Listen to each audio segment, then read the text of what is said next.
الحمد لله رب العالمين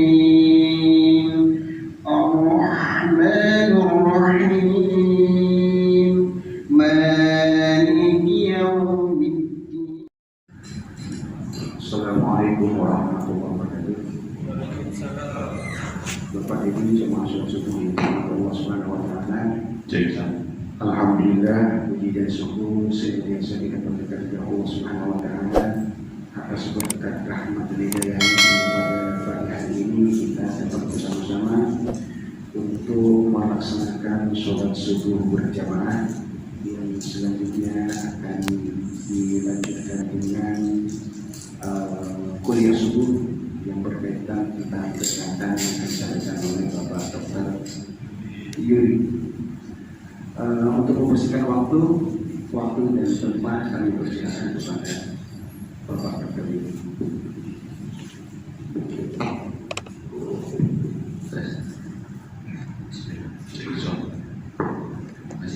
Assalamualaikum warahmatullahi wabarakatuh. Waalaikumsalam warahmatullahi wabarakatuh.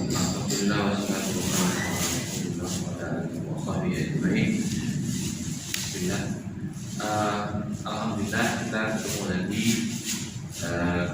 Agak sepeda apa kita bayar karena biasanya di awal bulan, tapi nggak apa-apa. Alhamdulillah tadi malam sudah disempatkan mencari materi kira-kira yang materinya itu mengenali tanda-tanda penyakit yang berbahaya. Gejalanya itu biasanya lazimnya itu seperti apa? Nah, gitu. Dan ini mungkin agak banyak, mudah-mudahan kalau sekiranya terlalu banyak mungkin kita bagi 2 sesi saja ya Pak ya. Nampaknya nanti ketemu waktu fajar pada mau sholat fajar dan persiapan sholat fajar. Saya kurang tahu jam fajar mungkin sekitar 5:30 lewat kali. 5:4. Oh 5:4, oke. 5:4. Masih cukup baik. Pertama yaitu yang berhubungan dengan darah ya. Kalau kita mau mungkin perhatikan kadang-kadang soal darah ini masih bisa bikin bingung juga. Misalnya batuk darah saja. Batuk darah ini kadang-kadang kita juga langsung panik begitu keluar darah, langsung keluar darah nih, gimana nih? Sebenarnya yang sering memunculkan kalau misalnya batuk darah itu seringnya bahaya itu adalah kalau dia nggak gumpal Bapak Ibu. Walaupun yang berdarah bercak saja itu bisa juga ada bahaya, tapi kalau sudah gumpal jangan nunggu nanti, langsung periksakan. Nah, gumpal itu kayak gimana? Biasanya ibaratnya kayak bahasa orang di dapur lah gitu ya. Kayak daging, potongan daging, kayak tetelan. Tapi warnanya merah darah. Menggumpal. Kadang-kadang cuma sebesar ujung kelingking gitu misalnya.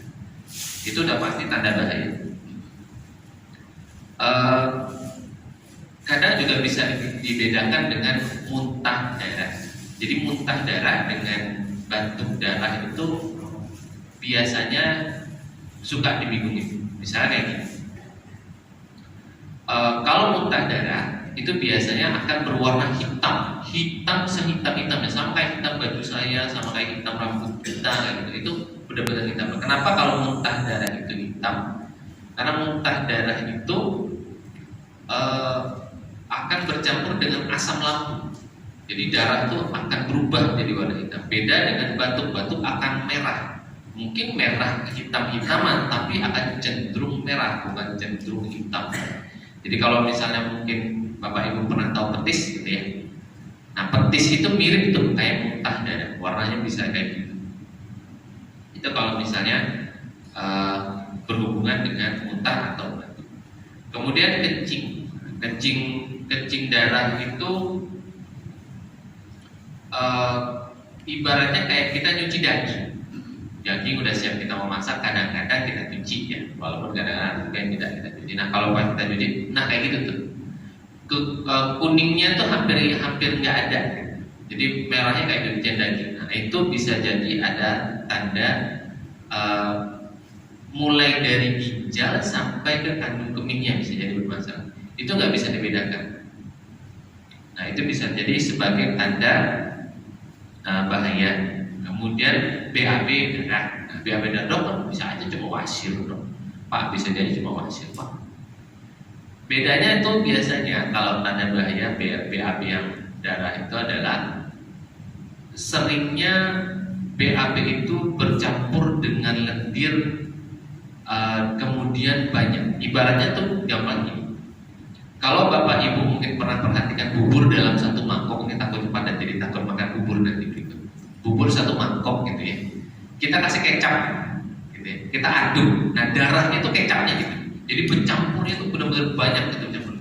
Ibaratnya beda dengan disentri. Kalau disentri itu biasanya sedikit-sedikit aja. Kalau ini benar-benar kayak kita kasih kecap banyak terus kita aduk gitu. Nah buburnya tuh mau masuk ke orang kita, kecap itu darahnya itu bisa tanda misalnya usus masuk ke dalam usus, namanya itu usus sepsis. Jadi kayak usus itu selang, usus masuk ke dalam usus. Bukan usus buntu, beda. Usus buntu itu beda. Nah, kemudian BAB darah, kemudian misalnya maaf kotoran keluar, kemudian darah netes. Seringnya memang wasil, mudah-mudahan cuma itu karena akan lebih gampang. Kadang, mohon maaf, mudah-mudahan tidak terjadi pada kita semua. Bisa jadi kanker atau kanker kolorektal, jadi daerah sekitar dubur. Itu lumayan sering saya ketemu bertahun-tahun jadi dokter, berkali-kali dikirain selalu cuma wasir, ternyata kanker. Kemudian kebiru-biruan pada yang nyata pada bibir dan kuku. Biru itu bukunya agak kebiru-biru. Nah itu tanda sebenarnya oksigen itu kurang nyampe atau darah itu kurang nyampe ke ujung tubuh. Ke ujung tubuh. Nah jari, bibir, telinga, ujung jari kaki itu sebenarnya ujungnya tubuh. Pembuluh darah paling kecil namanya arteriol itu udah paling kecil banget, lebih kecil daripada rambut kita. Itu suplainya berkurang. Nah itu juga sebagai suatu tanda bahaya. Kemudian sukar bernapas tidak membaik dengan istirahat. Jadi misalnya ini, kalau sesak, mungkin kalau nggak salah pernah saya sampaikan sebelumnya. Kalau sesak yang paling berat, udah pasti tanda bahaya. Seringnya ini, dia akan namanya tripod position. Ini ya kita stand dari HP ini, kita tripod ya 3. Jadi dia akan duduk, bisa duduk di bangku. Dia akan gini. Jadi ini 1, 2, 3 batang tubuh. Jadi kayak 3 dari kaki HP gitu. Jadi seperti tripod. Dia akan atau pada saat misalnya pas tidur akan lebih enak sandaran. Akan lebih enak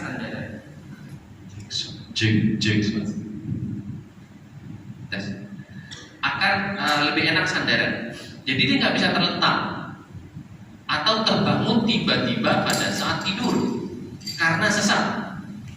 Tapi bisa juga orang terbangun tiba-tiba tidur karena ngorok ya, itu sleep apnea.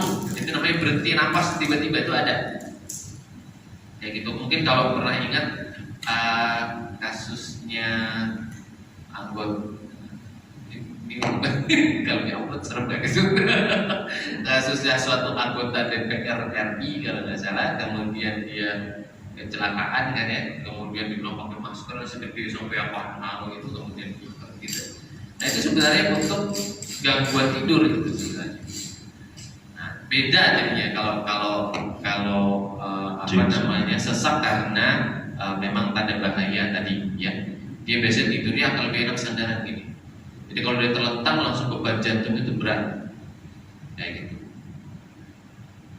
Jadi kalau ketemu tanda seperti itu, pokoknya orang tidurnya berhari-hari tidurnya lebih enak sandaran ya.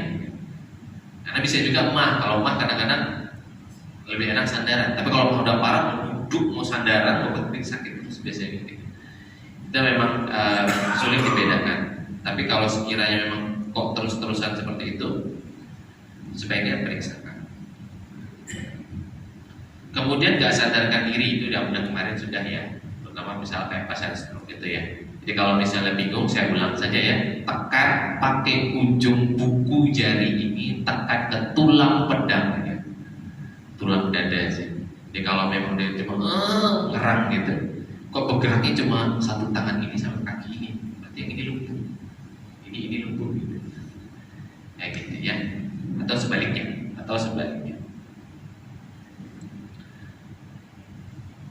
Nah, penderita atau si pasien akan sangat lemah, pusing kalau pusing ketika mau berdiri. Jadi sebenarnya ada namanya perubahan tekanan darah pada saat perubahan posisi. Biasanya kalau mau berdiri macam semaput, rasanya mau pingsan, langsung gelap, bukan muter vertigo ya, bukan. Dia gelap. Nah, itu juga bisa jadi suatu tanda bahaya. Nggak dapat kencing seharian. Kadang sininya udah penuh, udah keraba gede, apalagi kalau orangnya nggak kurus, terutama laki-laki biasanya. Itu cenderung bisa diakibatkan oleh prostat. Prostatnya membesar kemudian keblok, itu juga tanda bahaya. Nggak bisa minum cairan seharian atau lebih. Nah, ini kalau pada lansia atau pralansia itu mirip sama kayak pada, ibaratnya mirip pada anak-anak bayi atau balita gitu ya. Komposisi cairan tubuhnya itu beda. Jadi begitu dia nggak bisa minum, itu dehidrasinya itu bisa merubah seluruh badan. Muntah atau mencret hebat lebih dari 1 hari. Jadi kalau ini sama, kurang lebih sama, itu kondisi yang dehidrasi, ya, kekurangan cairan. Nyeri perut terus menerus dengan muntah, tapi tidak mencret atau tidak dapat kentut atau nggak dapat berak. Jadi kayak gini. Coba lihat. Kalau kita biasanya sehari-hari biasa kondisi sehat, kentut berapa kali gitu ya? Mungkin ingat kentut itu agak aneh ya, tapi memang kayak gitu. Tapi bisa kentut itu nikmat bener. Kalau sampai nggak bisa kentut itu salah satu tanda bahaya. Biasanya akan membelendung itu perutnya, membelendung. Jadi biasa tanda namanya ileus, itu kondisi di mana ususnya itu meredam, kemudian pergerakan ususnya tuh hilang atau tersumbat. Kayak gitu. Itu akan nggak bisa kentut. Nah, itu sama tanda bahaya. Jadi kalau sudah seharian saja, kok kayaknya nggak ada kentut, kok makin gede, kok makin terik. Terik itu kadang-kadang bisa angin karena ususnya bergerak, bisa juga cairan. Kalau perut terik itu bisa cairan. Itu dua-duanya juga tanda bahaya. Membedakannya biasanya kayak gimana? Memang kalau kita awam agak susah. Cuma kentut saja beda. Nah, kalau memang dia cairan itu ibaratnya kayak cairan itu bukan di dalam ususnya. Kalau cairan dalam ususnya akan jadi mencret. Cairan itu bayangkan gini, ada kantong plastik, saya masukin selang. Sekarang ada airnya bukan di dalam selang, tapi airnya di dalam kantong. Itu cairan dalam rongga perut, itu juga bisa tanda bahaya. Ya itu, tapi prosesnya biasa lebih perlahan-lahan. Membedakannya sulit, tapi kita tuh kelihatan gitu. Dipegang ini kok sebuncit, mohon maaf ya, yang perutnya gede, saya juga gede perutnya, mulai gede. Sebuncit-buncitnya perut kalau dipegang itu pasti lunak. Tapi kalau dipegang ini kok terik ya, terik gitu. Kadang-kadang kita tahu istri atau suami atau keluarga kita di rumah ini biasanya udelnya, pusarnya, bodongnya itu cekung ke bawah. Kok ini belendung ke atas? Mudeng ya? Kadang-kadang cekung kan bisa nyembelih ke dalam ya. Jadi enggak, ini nyembelih sampai kebalik gitu. Nah itu ada. Kok jadi nonjol ke atas ini? Padahal nonjol dikit aja kayak gitu. Itu udah aneh gitu. Udah sesuatu yang nggak bisa dibiarkan, bisa diabaikan.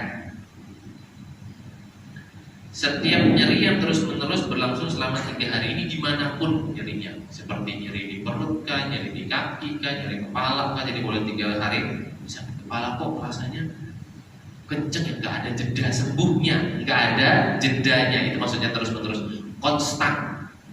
Gitu. Kadang-kadang itu bisa aja tanda bahaya.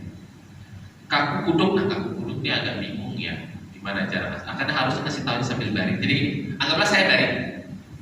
Ada orang nggak sadarkan diri, biasanya sih ada kejangnya, bisa juga tidak, bisa pada anak-anak ini sekalipun, bisa juga pada orang tua atau lansia.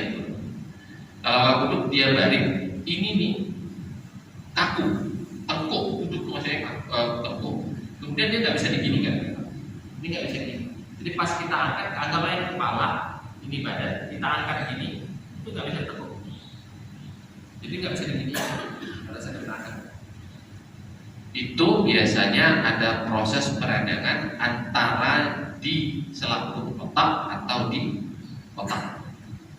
Itu dua-duanya, gitu ya. Kejang, kalau udah kejang udah deh, kalau kejang. Nah, yang bingung adalah, mohon maaf nih ya, saya juga suka sering ketemu bapak, ibu, lansia sekalipun, apalagi anak muda belasan tahun ABG labil, pura-pura kejang, gitu ya. Nah, kejang yang beneran tuh seringnya seperti apa kayak gini. Kalau kejang seringnya beneran, mata mendelik ke atas, bisa bergoyang, bisa kaku keras. Kemudian setelah kejang dia akan capek, tidur bahkan kadang-kadang biasanya. Itu kejang. Sudah biasa, pasti biasanya. Karena pada saat kejang itu tuh kan kita nggak bisa kendalikan semuanya, badan tuh capek. Refleksnya kan istirahat, seperti itulah, simpelnya seperti itu. Walaupun ya detailnya tidak. Jadi kalau kadang-kadang oh ya dok kejam dok di rumah dok, begitu dicek sampai ini mah pura-pura, ini ada aja kayak gitu. Tapi kalau udah ketemu kayak sebelah tadi, apalagi mulutnya berbuih, misalnya gitu ya, nah itu udah pasti kejang.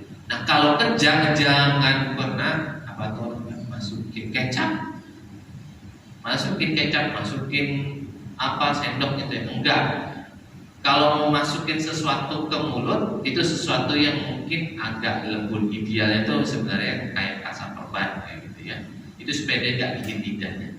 Itu. Kemudian yang nomor satu itu paling penting sebenarnya miringkan. Orang kejang, anak kecil kejang itu miringkan, bukan apa-apain, nggak usah dia miringkan saja, tinggal kita nunggu sampai kejangnya selesai. Kalau di rumah itu beda ya dengan di begini beda.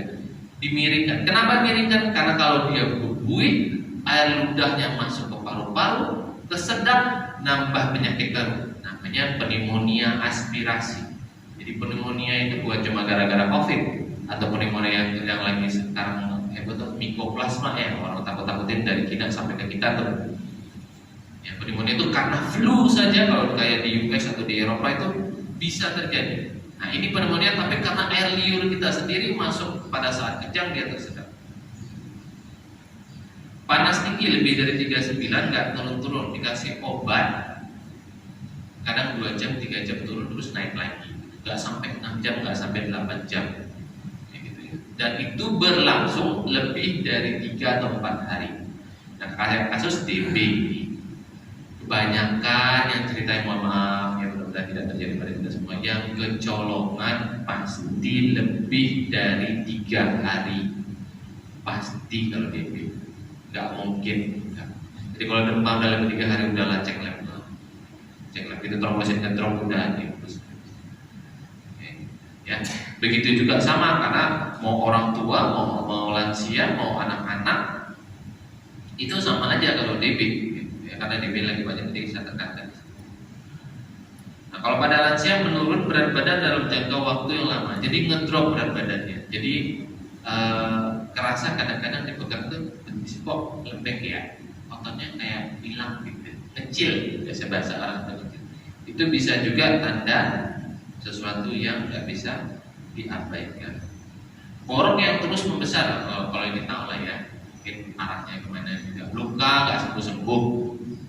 Nah, yang orang suka bingung adalah yang suka orang tidak paham adalah bisul yang berkali-kali muncul di beberapa tempat yang berbeda, tapi jarak dekat, jarak bisulnya itu dekat. Dan kadang-kadang bisulnya itu seringnya matanya yang banyak, ada yang matanya cuma satu, ada matanya banyak. Jadi misalnya bulan Desember ya, bulan Desember muncul, Januari muncul, Februari muncul, itu cek, jangan dianggap itu bisul biasa. Cek gula darahnya, kalau perlu cek HbA1c-nya, ya itu bisa jadi tanda bisul.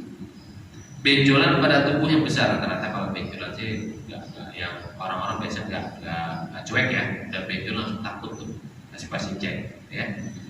Mendadak bisu, lumpuh atau nggak dapat digerakkan, ini yang mungkin tadi. Nah, ada yang kadang ini tanda stroke ya, ada yang kemarin saya sempat sampaikan, mungkin saya ulang, kadang lupa tiba-tiba saja, lupa yang mungkin sesuatu yang lazim ya, itu bisa tanda stroke. Saya kasih contoh, saya pernah ketemu pada zaman saat saya koas atau kuliah profesi.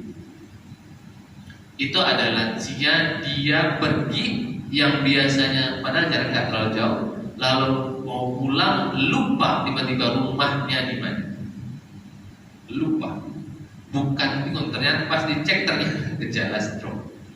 Pikun biasanya itu kan keseharian ya, keseharian. Kalau pikun tuh biasanya kayak gini, mudah-mudahan kita jawab tentang penyakit pikun ya, karena itu sesuatu yang mungkin Rasulullah sendiri pernah bilang kita dilindungi dari penyakit. Kalau pikun tuh kayak gini misalnya, amit ya.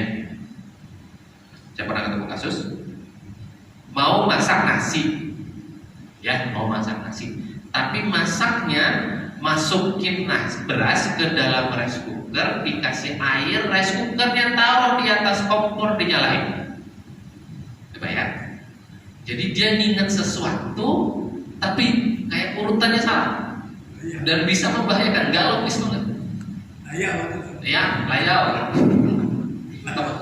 Kalau itu waktu saya zaman kerja, kebetulan masih di rumah sakit juga, itu masak air pakai teko plastik beneran. Saya kasih contoh tentang soal rice cooker itu, dia bilang, iya dong bener dong, itu suami saya dong gini gitu. Jadi dia masak pakai teko air, masuk, taruh di atas kompor. Jadi hal yang urutannya itu bisa aneh dan bisa nggak logis dan membahayakan kadang-kadang. Ada juga kasus manjat,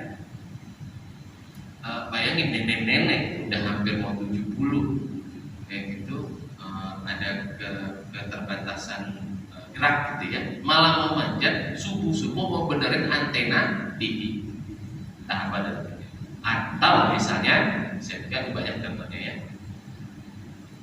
mau BAB dipikir masuk ke WC ternyata di kamar atau di ruang tamu kayak gitu. Itu bisa juga salah satu sebagai tanda pikun atau delirium atau pikun yang awal disebut sebagai Alzheimer itu. Kalau di negara-negara barat itu banyak tuh kasusnya ya, dan itu jadi momok menakutkan sebenarnya bahkan bagi anggota keluarga. Nyeri mencekam di dada, ini nyebar ke leher, ya biasanya juga leher sebelah kiri, lalu ke lengan sebelah kiri juga, itu jantung gitu. Ya. Nah kalau biasanya lansia 65 tahun ke atas, 70, 80 apalagi, kadang-kadang serangan jantung bisa munculnya sakit perut bahkan cuma mencret. Aneh memang. Gimana bedanya dok? Nggak bisa dibedain memang kalau kita mau.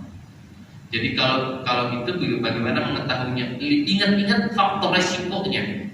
Oh iya, orang tua saya punya kolesterol. Oh iya, orang tua saya pernah cek memang pernah akibat jantung sebelumnya. Oh iya, dia perokok berat. Oh iya, ini dan itu. Oh iya, gemuk segala macam kayak gitu. Jadi kalau udah bingung kayak gitu, ini jangan-jangan jantung kan? Karena saya sendiri juga sama Pak. Pada saat UAS pernah ketemu. Waktu itu lansia mungkin 60 tahunan lebih, menuju ke 70, 69, 68 kali, orang agak gemuk, laki-laki waktu itu. Datang UGD, keluhannya mencret. Karena standarnya memang setiap lansia direkam jantung ketemu standar. Makanya jangan heran datang mencret ke UGD kok dicek rekam jantung, apalagi lansia. Jangan heran, karena bisa jadi itu gejala. Memang aneh. Kok bisa kayak gitu dok? Itu kalau dijelasin muter-muter gitu ya. Oke. Mendadak nggak bisa melihat atau kadang-kadang melihat juga jadi double. Itu bisa juga tanda bahaya. Ya. Saya rasa itu saja. Ya, saya rasa itu aja. Mungkin ada banyak khas yang lain ya. Satu lagi mungkin. Nih, usus buntu. Satu lagi ya. Usus buntu kalau misalnya pada dewasa muda, anak-anak usia sekolah, itu biasanya kanan bawah sini ya, kanan bawah itu nyeri. Lansia bisa nggak nyeri, bisa nggak nyeri, padahal usus buntu. Bahkan begitu dicek lab bisa nggak. Ketahuannya kayak gimana? Kadang-kadang nggak sengaja, pas USG, kok usus buntunya gede, ukurannya kayak sosis. Itu bisa saja ya. Oke, saya rasa itu aja. Mungkin lanjut ke boleh nanya di luar dari materi ya. Jadi apa aja bebas. Terima kasih Pak Dokter, Bapak Ibu jemaah sholat subuh yang dimuliakan Allah SWT. Kita memasuki sesi tanya jawab. Mungkin ada beberapa pertanyaan yang akan saya sampaikan. Silakan. Terima kasih, Pak Dokter. Nama saya Pak Nur Rohim. Saya ingin bertanya tentang makan, ya, maksudnya dari makan keseharian. Seumuran seperti saya, Pak Purwan, apakah makan sebaiknya dijaga? Maksudnya cukup 2 kali saja dan itu dibatasi, terutama yang menyangkut keasinan tadi itu, karena itu Bapak bisa menimbulkan diabetes seperti itu. Itu yang pertama. Yang kedua, Pak Dokter tadi sampaikan bahwa buang angin tadi bagus. Tapi saya punya kawan tuh keseringan sekali duduk itu terus. Apakah itu termasuk baik atau memang ada yang tidak beres? Terima kasih Pak Dokter. Terima kasih. Assalamualaikum warahmatullahi wabarakatuh.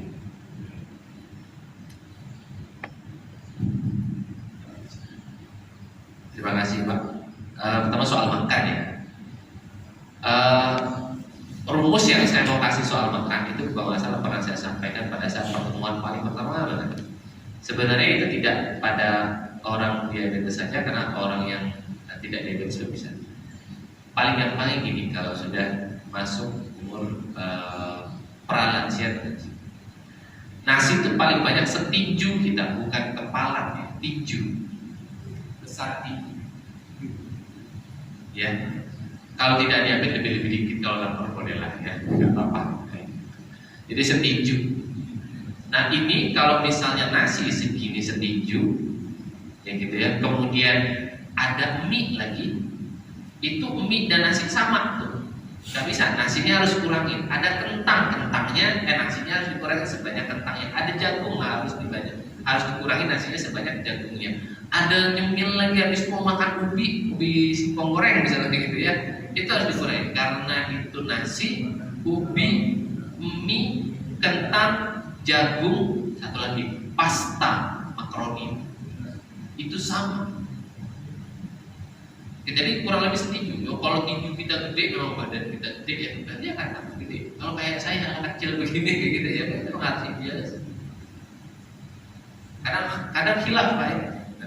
Tapi kalau bisa memang 3 kali saya tetap. Yang paling baik dihindari itu adalah gula. Gula itu bisa bikin kolesterol tinggi loh. Gula bikin kolesterol tinggi. Ya, silakan cari googling saja, di Google saja. Kampanye gula di sekitaran tahun 1960-an. Gitu ya, bahwa gula itu nggak apa-apa, gula itu begini dan begitu, begitu ya. Jadi itu memang pada saat di US atau di Amerika juga itu seolah-olah yang bikin jahat itu minyak, gitu ya. Kemudian Bapak Ibu tahu bahwa minyak kelapa itu jauh lebih sehat dibandingkan minyak lain. Itu bagus, cuma memang ideal kalau minyak kelapa nggak boleh dipakai 2 kali. Kalau keluar itu minyak kelapa, katanya kolesterolnya tinggi dong. Itu minyak kelapa itu adalah jenis minyak yang paling gampang dicerna di dalam tubuh sebenarnya. Tinggal jumlahnya aja, memasak telur 1 minyaknya tenggelam gitu ya, salah gitu. Ya, jadi sebenarnya minyak kelapa justru lebih bagus. Jadi yang paling baik dibatasi itu gula. Kalau bisa nggak nyentuh sama sekali Pak. Kalau bisa nggak. Saya aja berusaha kalau gula itu cuma 1 sendok teh pagi, udah. Ngopi pun saya kalau misalnya duduk sama teman mungkin di rumah sakit lagi kantin gitu ya, lagi waktu jam istirahat sama pasti pahit. Dibiasain. Kalau gula hindarin deh. Kemudian kalau tadi nggak bisa kentut bahaya. Kemudian kalau banyak kentut biasa masalah nggak? Masalah Pak. Masalah. Itu biasanya sih ada faktor kayak mirip mah bisa. Jadi gas di dalam perutnya banyak, atau gas dalam ususnya juga banyak, tidak bisa. Jadi fermentasi banyak. Biasanya jenis makanan nggak menentukan. Saya kasih contoh, kita kalau makan ubi atau rebus, ya, betul ya. Itu jadi proses fermentasinya tuh agak lebih tinggi. Bisa juga karena makanan model kayak ketan bulat, bisa juga itu fermentasinya tinggi, jadi bawaannya jelas itu masalah. Kalau memang biasanya dia ringan, jenis obat mah yang antacid itu bisa mengurangi gas. Cuma cari yang ada kandungannya namanya simethicone. Nah, itu bisa mengurangi gas. Jadi obat mah itu kan jenisnya banyak ya. Jadi jenis yang antacid, tapi yang antacidnya ada mengandung simethicone. Itu bisa untuk mengurangi gas di mulut. Saya rasa itu. Silakan Bapak Ibu dilanjut berkait dengan pertanyaan.